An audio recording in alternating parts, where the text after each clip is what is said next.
Hi friends, നമ്മൾ 2 വീഡിയോയിലായിട്ട് നമ്മൾ പരിചയപ്പെട്ടത് ഒരു 30/18/1977 ആധാരത്തെക്കുറിച്ചായിരുന്നു കേട്ടോ.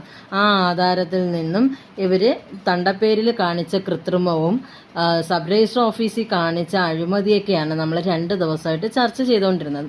ഇന്ന് ഞാൻ നിങ്ങൾക്ക് പരിചയപ്പെടുത്തുന്നത് മറ്റൊരു അഴിമതിയാണോ എന്ന് ചോദിച്ചാൽ എനിക്കറിയത്തില്ല, എന്നാൽ അഴിമതിയാണും താനും.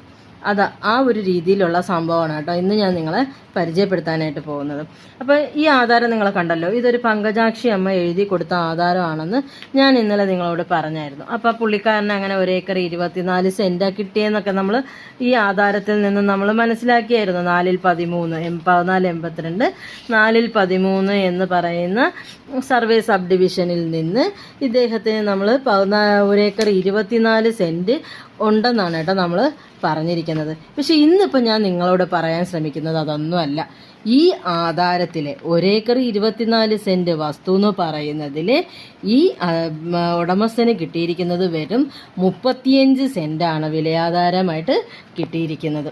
ബാക്കി 89 സെൻറ്റ് എന്ന് പറയുന്നത് ഇദ്ദേഹത്തിൻ്റെ മുൻ ജന്മികളുടെ കയ്യിൽ കൈവശാവകാശം മാത്രം ഉണ്ടായിരുന്ന സ്ഥലമാണ്.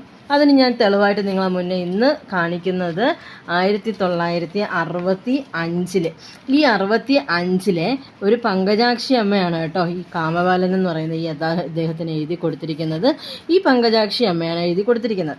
അപ്പോൾ ഇതിൽ വ്യക്തമായിട്ടും പറയുന്നുണ്ട്, ഞാൻ നിങ്ങളെ കാണിക്കാം കേട്ടോ. പഴയ പ്രമാണമാണ്, അപ്പോൾ കുറച്ചൊരു വ്യക്തത കുറവ്, ക്ലാരിറ്റി കുറവുണ്ടായിരിക്കും കേട്ടോ. കണ്ടോ, ഇതിൻ്റെ തുടക്കം വായിച്ചേ.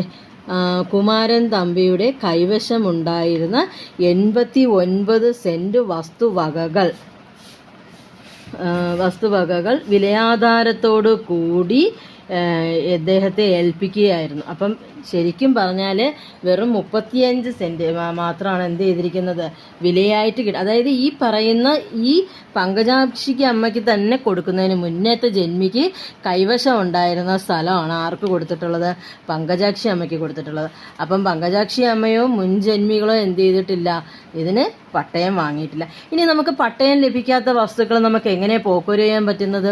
നമുക്കത് ഒരു വില്ലേജിൽ എന്ത് നടക്കണം, റീസർവേ നടക്കണം. ഒരു റീസർവേ നടക്കുന്ന വില്ലേജിൽ നമുക്ക് എന്ത് ചെയ്യും, കൈവശം നമ്മൾ ബൗണ്ടറി ആയിട്ട് കെട്ടിയിരിക്കുന്ന, അതിപ്പോൾ കോടതി വിധി പ്രകാരം കെട്ടിയതായാലും നമ്മൾ അതിക്രമിച്ച് കയറി കെട്ടിയതായാലും എങ്ങനെ കെട്ടിയായിരുന്നാലും നമുക്ക്